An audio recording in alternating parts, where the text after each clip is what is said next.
When was the last time you pondered on what is it that makes this one life you have meaningful? And if it exists, what is the formula for human greatness? Come with me as we dive into the mind of Friedrich Nietzsche to find answers to some of these questions.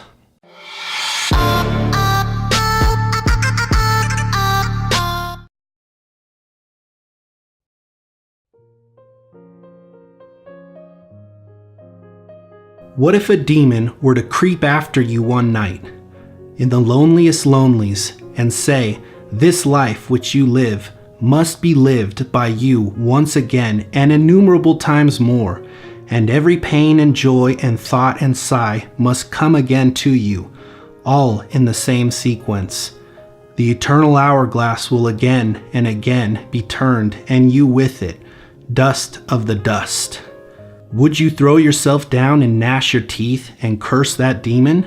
Or would you answer, "Thou art a god, and never have I heard anything more divine"?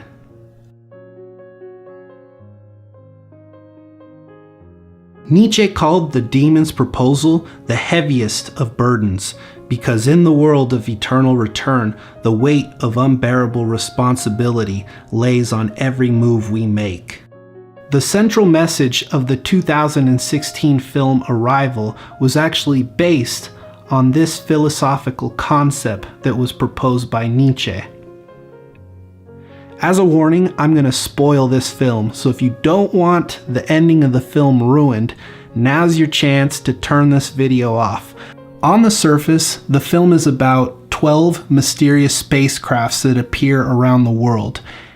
Louise, played by Amy Adams, is a linguistics professor, and she is called upon by the government to interpret the language that the apparent alien visitors are speaking in.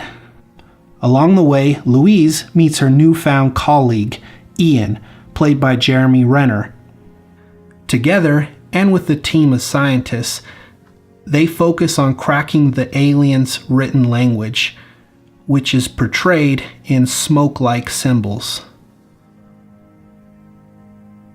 As Louise begins to learn the language, she experiences flashes of memories in which we are introduced to her daughter Hannah. Together with Louise, we experience many tender moments of Hannah's life. When Louise is finally able to understand the alien language, the language acts as a key and unlocks her consciousness. No longer does she think merely linearly, but instead she is able to perceive time in a cyclical fashion. She can see everything, past, present, future. And the real surprise is when we learn that all of her memories and flashbacks of Hannah are not actually flashbacks, but they're flash forwards. And it is revealed to us that Hannah is actually the daughter of Louise and Ian, and tragically, she passes away from an illness. Louise, now knowing her future, is stuck with an awful decision to make. She must either choose to change her future or choose Hannah. This decision that Louise grappled with in the film is the perfect example of Nietzsche's thought experiment that he called Amor fati, or the love of fate. And that is the idea of being able to embrace and even celebrate one's life, even if you know the outcome will be less than great. If you knew every detail of your life and couldn't change any of it, would you be willing to endure it a second time, or a third, or in fact forever? If you cannot say yes to that question, then what changes do you need to make in your life so that you can? To truly love your fate means to completely affirm life, and is thus the most difficult task there is.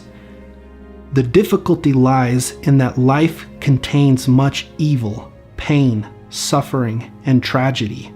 How can one affirm life in the presence of so much ugliness? Nietzsche believed that one must experience great amounts of suffering and pain if one is to achieve greatness, or as he put it, it is out of the deepest depth that the highest must come to its height. And Nietzsche would have known all about suffering. Nietzsche was said to have gone mad at the end of his life. Originally, many thought he died of syphilis, but it is now believed that it was brain cancer. It's not that we love to suffer. Amor fati simply states you love your fate, every aspect of it, including the suffering. Every single thing you experience has and will mold you into the person you are today. Nietzsche goes on to write, "Only great pain is the ultimate liberator of the spirit. I doubt that such pain makes us better, but I know that it makes us more profound." In life, it's not always as simple as light and dark, good and evil. In the words of Carl Jung, no tree, it is said, can grow to heaven unless its roots reach down to hell. Love everything. Love not only the good in your life, love of your fate, love of your suffering. It's something you cannot avoid. Suffering is necessary. It'll teach you what existence is. At the end of the film Arrival, Louise decides to love her fate, to accept it. And she chooses to not alter the future, and instead, she chooses Hannah. I think she came to the realization that a life with Hannah, for however short it may be, is better than the alternative of never having her at all. I think this is the gift the aliens were giving Louise. Nietzsche often referred to the eternal return as the formula for human greatness, the mightiest thought. It is a strength of one's character. Eternal recurrence is a litmus test on whether we are currently embracing life rather than rejecting it and holding on to hope for otherworldly salvation. You can't overcome death. You could only overcome life. It's not that you're repeating a life you wouldn't mind living or somehow enjoy. It's having the will to repeat a life that is full of suffering and strife. The test is to show that courage is necessary in affirming life. It's the hardest worldview that there is. This is it. It's supposed to be meant to shock us. If you use this thought experiment properly, it can give you a super individual level of perspective prior to making choices. Can I relive this moment forever, or will my decision haunt me? How can you love your suffering? Is there something you can learn from it? Is the life you are living worthwhile? Do you accept it? Do you rejoice from it? It's my hope that each and every one of us can one day say to death, "Was that life? Well then, once more." Well, that's all I have for you guys today. If you enjoyed this video or didn't, let me know in the comments below, and hopefully I'll see you on the next one. Peace!